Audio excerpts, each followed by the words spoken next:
Hi friends, welcome back to Disabled Farm School.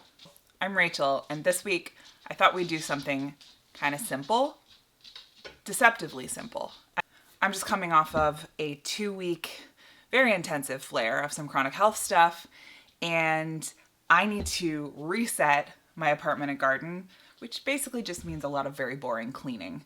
I need a way to keep myself from overdoing it on the physicality of all of that while I recover from this flare, but also to have some fun, do something with my hands that is a good mental reset and that I can share with all of you. So this week we are going to make, or at least start making, a new braided rug.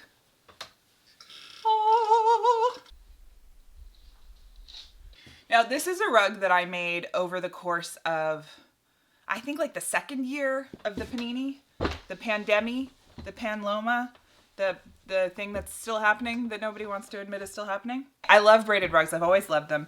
And I have to admit that this is actually something I learned how to do in kindergarten. At least the braiding part we got to do. We would all work on it a little bit, and then our teachers sewed it together and we sold it at the school fundraiser. And then I learned online and I experimented a lot. I'm going to do it a little bit differently this time, and I'm going to share with you what I hope are my learnings that will make it easier. This rug is made of rags. So all of this was clothing that got so degraded or stained or full of holes that I could downgrade it to a rag, and then it couldn't even be that anymore. I'm going to be honest with you. I'm not sure whether I should be or not, but I'm going to tell you. A significant portion of this rug is made of old underwear. As you may know, you cannot donate underwear that doesn't fit you anymore. It's just not considered sanitary, and with good reason. You're left with all of this, usually at least partially plastic, like polyester fabric, that cannot decompose and cannot be donated. And if it goes into the landfill or into the environment, it will degrade into microplastics, which will then be in our soil, our water, our food, and then into our bodies. Then also, you picked out that underwear because you thought it was, cute sometimes. Not always. But some of these colors in here I really like. So if you experience frequent changes in body size and you end up with a lot of clothing that you can't donate but you also can't use, like underwear or socks, this is a great project for you because you can just have it going in the background slowly over time. And it's really fun to do while watching TV. And I find it really therapeutic, and you can decide whether you want to do it by planning your colors, or you can do it like this one where I just grabbed whatever was nearby. And I'm going to teach you how to make it today as I start a new one for the kitchen. I'm a bit of a messy baby, and as a messy baby, I get a lot of water on the kitchen floor. I also find it easier on my back to stand on something soft in the kitchen. Okay, so here's what you need to make your own rag rug. Some old fabric that you don't care about cutting up or ripping up. A safety pin or a little bit of extra fabric that will become a tie-off that will tie the beginning of your braid to a table leg or to your foot or something you can anchor against when you're getting started. You need a pair of scissors, preferably ones that can cut fabric. You will eventually need upholstery thread and a pretty heavy-duty needle, a thimble. That's for basically sewing the backing together. Sew through gaps between the braided pieces, and that makes it easier. And that's one of the things I'm going to be trying this time, because on this one I went through every little heavy-duty clump of fabric and it took forever to sew. So I have sorted some of these by color, and you can do that as well. They're in balls. I connected the strips of fabric. Don't do that. I'm going to have to unconnect them. You connect them as you go. So take one of your pieces of scrap fabric, and you basically want as long strips as you can get out of it. If you have a rippable fabric, you can just rip those strips off, or you can start the cut with your scissors like so.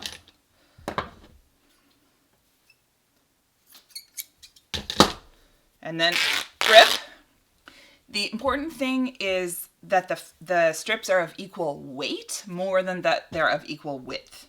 So I have a very thin strip here that's very lightweight, and I have a very thick and heavy strip here, I'm probably gonna end up doubling up this thin one because that keeps the braid even and that'll keep the rug relatively even.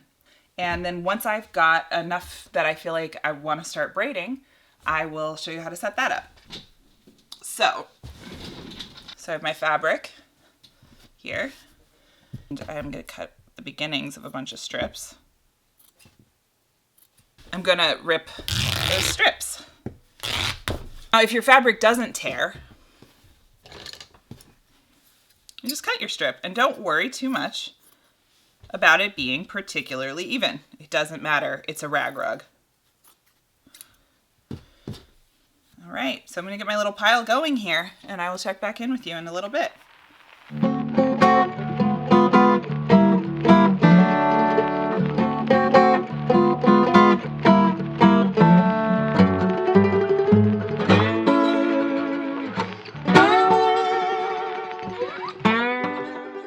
I've got a couple piles going of different colors, and when I said it should be as long as possible, the thing about that is I'm slightly was wrong. That was slightly incorrect. As long as possible, but braidable. If you are used to braiding things like hair, or you've never braided before, braiding is usually done between your fingers. This fabric right here, I actually managed to get incredibly long lengths from, and I'm actually cutting them down a little bit because I don't want them to get tangled while I'm braiding. Then what I'm doing, and this is how you're gonna connect them as you go, is you can either decide to just lay them over each other so there's overlap in the ends when you're braiding, and I'll show you that in a moment. If you want to, while you're prepping your strips, you can fold the end of your strip over and you can make a cut near the end but not through the end. And so it makes a hole. Then when you get to that point where your strand and your braid runs out, you'll take another one. This is the same one. You'll take another one and put a hole in the end of it. Put that end piece through. So the hole goes through the hole. So now we have our original piece here and this one coming through with the hole in the end of it. And then we take the end, the other end of our new piece, we're gonna slide it through itself, through its own other end hole, basically cinching it down so that we've created an attachment loop onto the first strand. And now they're connected and we can continue braiding. So that's one way to connect them. The other way, as we're going, will, like I said, be to just lay them over each other.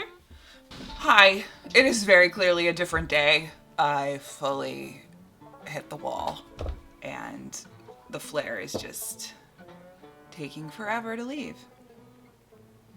Anyway, back to braiding. So now that we've got our strips with the holes cut in the ends. Okay, so now that we have our strips, 3 different colors to start with. Also 3 slightly different lengths, which helps the braid hang together when you have to add in a new piece. I'm gonna take all 3 of them. I'm gonna line up their ends at one end, like that.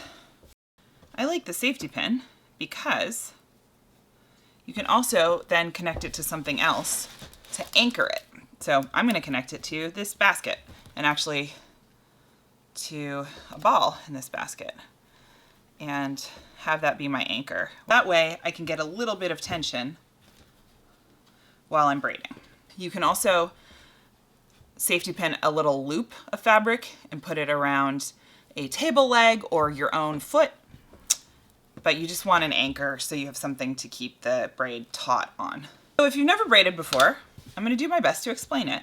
I like to take the first finger and the thumb pinch the outside, and then the middle finger, I start with my right hand, grabs the middle. And braiding is just right side over the middle, and I transfer it from my thumb and pointer over here to the middle finger of my other hand, and then left side over the middle.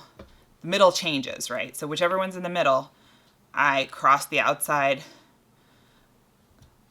over, grab it, that becomes, with my middle finger, that becomes the middle.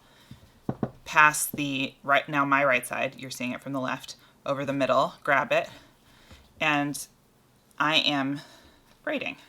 Pull the ends through, which is why having super long ends is kind of a pain. I'm going to try to keep my braid as tight as possible, going right over middle, left over middle, and you can always pinch the end of it to hold it while you're pulling the ends through so it doesn't come unraveled. So again, I have my 3 strands. This is the middle one. And you can see this one came to the middle from the right, so now I'm going to cross the left over it. This one came to the middle from the left, so now I'm going to cross the right over it. So again, this is the middle. It came from over here.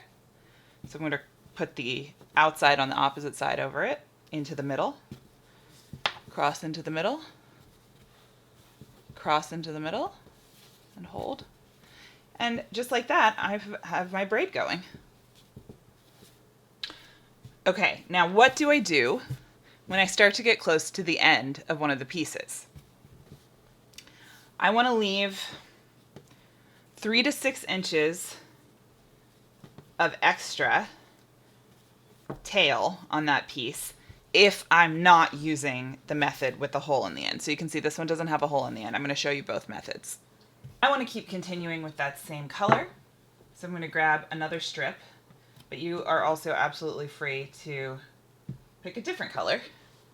Either way, I'm going to take the end of the new strip, I'm going to overlap it with the old strip, and I'm basically going to start braiding with both of them. I sort of fold them over each other so they're sort of tacoed together, and then continue braiding. And you might have the end of the old strip stick out a little bit. That's okay, you can cut it off later. And you just want to keep pinching at the point where the braid ends so you don't accidentally pull the end out. You can see here's the old end and here's the new piece. And they're just going right together. And that's how you do that method. You'll notice that I've still left a little bit of a tail on the gray one. And like I said, you can pre-cut all your strips or you can cut them as you go. And you're just cutting that little hole, not through the end, but near the end, like so. I've cut a hole on this one as well. I'm going to take the end with the hole in it. I'm going to pass it through the hole on the string that is attached to the braid. Expose the hole on the new thread, the new string.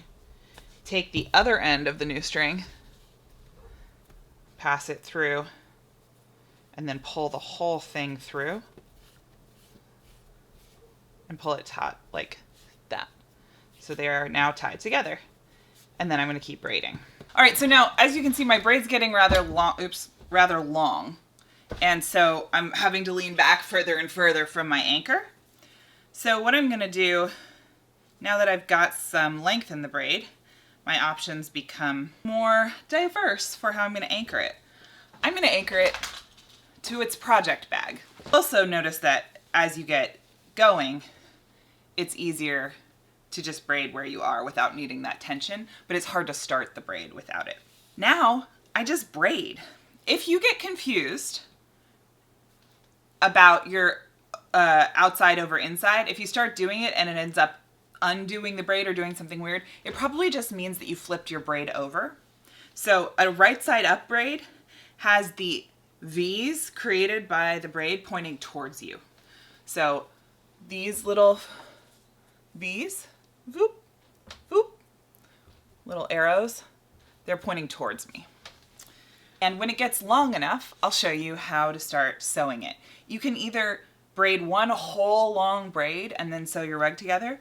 I like to change up what I'm doing, partially because it's helpful for my hands and my neck and also my brain to change activities. Helps with not getting sore if you have arthritis or anything like that, or hypermobility or anything else going on in your joints. And I also find it keeps the project interesting.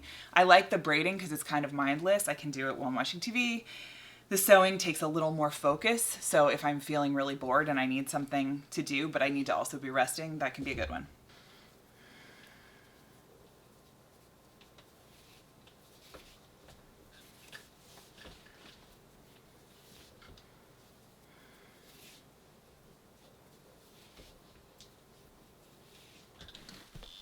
Yeah. You hanging out? You gonna do some braiding?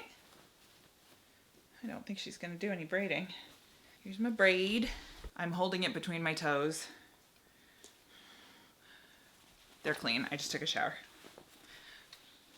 But, you know, no judgment here for dirty feet. This is a gardening channel after all. Make sure I'm going the right way. Yeah. I'm gonna be blatantly watching Heartstopper while I am braiding.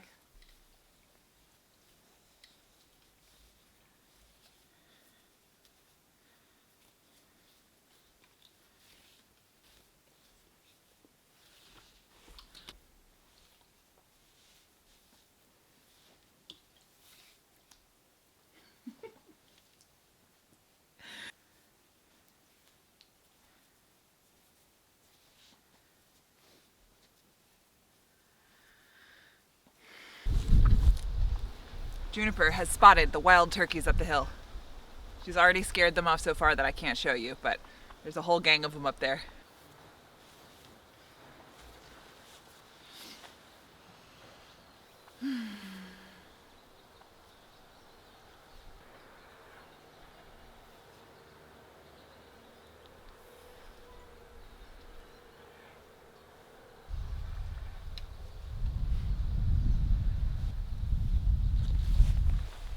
Quick note, when you're putting it away, when you're putting your project away, usually the friction between the different kinds of fabric is enough to keep it from totally unraveling, but you can also just put a clothespin or some other clamp right on the end, or tie a little scrap of fabric around it just once, not in a knot,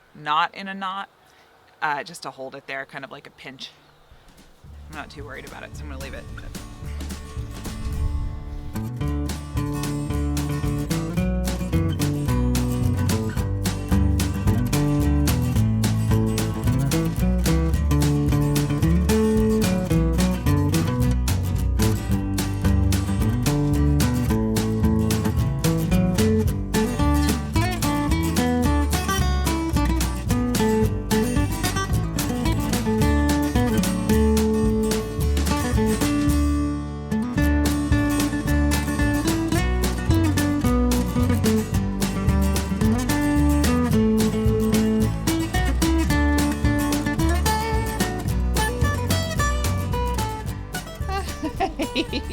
You so excited? Yeah? Why are you so excited? Is it because it's almost dinner time? Is that why you're so excited? Yeah. I mean, that's fair.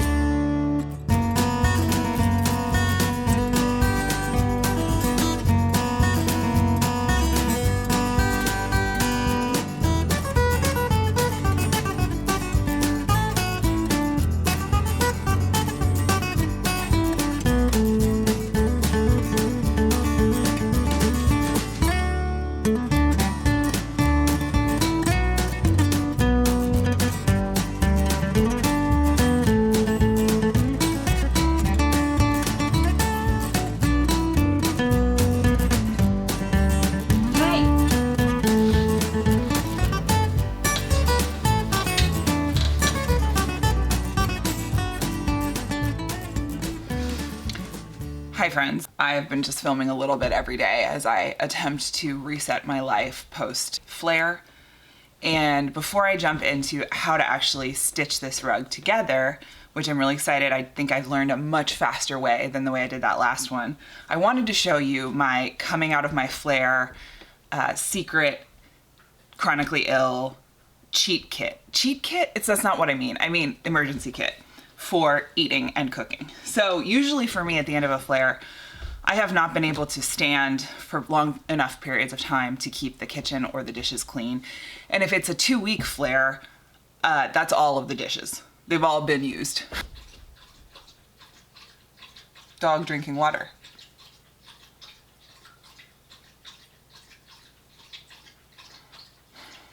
good that she's hydrating. I don't know why she only does it when the camera's on. Here, Bibba. Can you come lay down? Hey, sweetest. Hey, buddy. You want to braid a rug with me? Yeah, she's great at braiding. What the heck was I saying? Oh, yes, you need your emergency. I need to be able to cook and eat food, but every dish is dirty. But I have to return to life before I have the energy to clean the entire kitchen. I need something to help me with the transition back into slightly higher levels of activity. This is my cheat kit, and it contains compostable disposable plates that are heavy duty so they don't like disintegrate if you put something wet on them. Compostable cutlery. It is made of sustainably grown birch. I don't use this for anything else. I have plastic cutlery that I use for picnics that I wash. This is just for this because they were kind of expensive. Hot mugs. So if you do run out of your professional grandpa mug, Juniper, go lay down. Go lay down. Down. Thank you. Good job. Thank you. And then these are great. They're barbecue, they're for a barbecue. However, you don't have to be having a cookout to use them. You can get a bunch of them at the hardware store. They're pretty cheap, and it makes like just quick roasting veggies, roasting meat if you eat meat. You can even bake eggs. You can wash them and reuse them, but if you don't have the energy to do that, you can also just rinse them and recycle them. Or you can use them as seedling trays. And I find that like just the oven is still functional and clean no matter what else is happening on the stove, and the microwave is still functional. So anything I can do to make those things accessible. But for coming out of the flare, or whenever you're having to recover from having totally trashed your kitchen and you don't have the energy to clean it up yet, but you do have the energy to go back to cooking and eating food. I keep this in a cabinet that's hard enough to reach that I'm not tempted to use these things except when I need them, but easy enough to reach that I won't have a dizziness episode trying to get to them. That's the other key. For this part of this task, I've got a darning needle. So it's a needle for like sewing in the ends of knitting or fixing socks. It is slightly curved at the end. You can also use a long straight needle that's kind of blunt at the end. This is different than how I did the last rug where I used a sharp pointy needle and I sewed through the fabric. This is actually lacing. We're not sewing. We're gonna be going in through the braid bumps, lacing the rug together. So I've got this. It's a very heavy duty upholstery thread, or you can get rug thread or just anything that like really, I can't break it very easily. Of course, I've got my scissors. Whee! Obviously, professional grandpa cup of cowboy coffee because I ran out of coffee filters during my flare. It's pretty good. It tastes like camping. Then I've got my project bag and I've got my braid. Okay. I've just got a regular but strong sharp needle because I'm gonna, where that safety pin is at the beginning of my braid, I'm now gonna sew those together so that they are permanently attached. And then I'm going to start lacing. Look up how to double thread a needle if you've never double threaded a needle, and use a double threaded needle for this. It makes it stronger, and it also allows you to use weaker thread if you don't have access to upholstery thread or whatever it is. And you can pull things really tight if you need to. First, I'm gonna sew those ends together. And I'm just gonna take the safety pin out and make sure I'm sewing through all 3 of these. Oh, you know what I didn't get out that should have been on the supplies list is my thimble. A thimble is for pushing the back of the needle, actually. It's not for keeping you from pricking your finger with the tip of it. And I'm just gonna go through a couple times through all of them. Just a little running stitch. Okay, so I've done my little stitch through. I'm gonna tie it off. Then we're ready to lace. Thread my darning needle. So now, whichever side is facing the table is gonna be the top. I'm gonna be lacing on the bottom side. Then I have to decide the shape that I want for my rug. So you can just do a circle, right? Which involves twisting it on a flat surface like this, keeping the braid flat, not twisting it. So do I want a circle, or for my kitchen, which is kind of a long galley style kitchen, I think I might want more of an oval. So that means I'm gonna start it like this and go around in that shape. So I'm gonna start lacing from the bite, the bend in it. And basically, I need to tie my thread off to the rug at that point. So I'm gonna go under a loop of the braid and then through the loop of my double thread and pull that tight. And then I'm just going through, keeping the braid flat to the table, and I'm picking up a loop on each side, the inner side of the fold. So I'm going through this gray loop right here, and I'm gonna get you even closer. So I'm gonna pick up a loop on this side, I'm gonna pull through, and then I'm gonna pick up a loop on the other side. And it's just the loops on the inside of the fold where the two bits of braid meet, and trying to keep it flat as I go. I'm basically gonna sort of weave back and forth between those two bits of braid until I get to the end of my double bit, and then I'm gonna start going the other way with the next bit of braid. So I'm gonna pick up this loop, make sure that the thread is staying on the back side of the work, the side that's facing up, which is eventually going to be the bottom. Pull that. And I'm not pulling it too tight because I want it to stay flat, not get all bunched up. Just tight enough that it holds them together. I'm gonna pick up another bump. And there we go. I think we've got some lacing. Wow, this is revelatory. I'm so excited. This is so much easier than the way I did the last rug. Now I just need to wear out some more of my t-shirts. Keep working on this, and we'll see how far I get by the end of this video. I don't think it's gonna be done. I just wanted to share my process with you and the kinds of projects that really help me get back into the world when I have felt very isolated from it, and even from doing anything three-dimensional while stuck in bed, although I did do a lot of farm chores during this flare, which is maybe why it lasted so long, or maybe why I didn't get as despairing as I might have, although, you know, that's a low bar.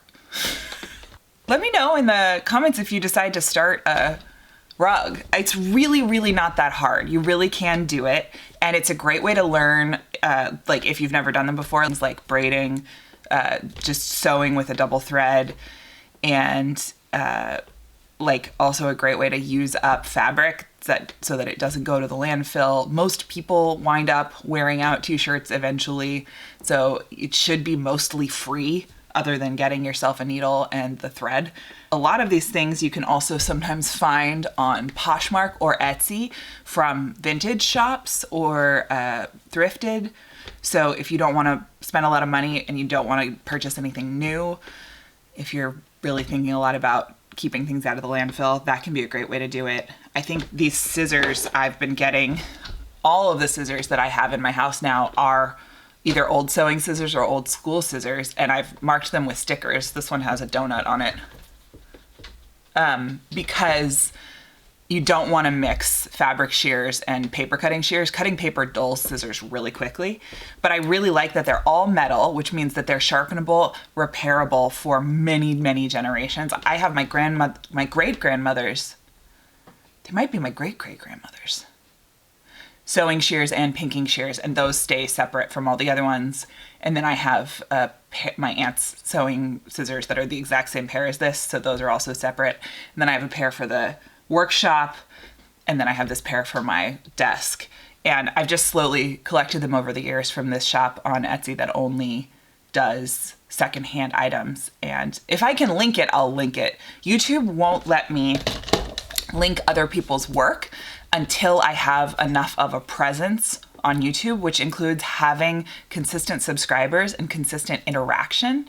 And if you don't know, on YouTube, when you first post a video, if it gets likes, comments, and views watching it all the way through, within the first, especially few hours after it gets posted, then the YouTube algorithm will push it and show it to people who haven't seen it and aren't subscribed and don't know me, which means it'll reach more of the people who need it, and it'll tell YouTube that this is something people want to watch, which will then allow me to do more with it, including linking you to the tutorial that I watched about this and these different resources that I'm recommending. So even if you don't have time to watch it or you're not up for that, you can put it on in the background muted while you do something else, and it will like show the website that someone is viewing it.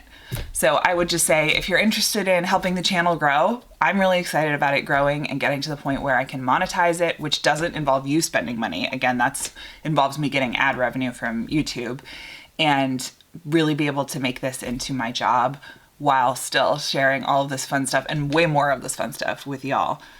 Then those are some things you can do. You can also join my newsletter. I'll try to make sure the link for that is down below, but it's at racheleconomy.com in the About section. There's a newsletter link. Okay, friends, let's work on this rug. This is stunningly easier than the way I did the last rug. I can't believe I didn't think to look this up. It took me months to make that rug. We live and learn. We fail and learn. Failure is generative. It's okay. But also, sometimes there's a much more accessible way to do something that I can't think of on my own, and I need other people's wisdom and resources.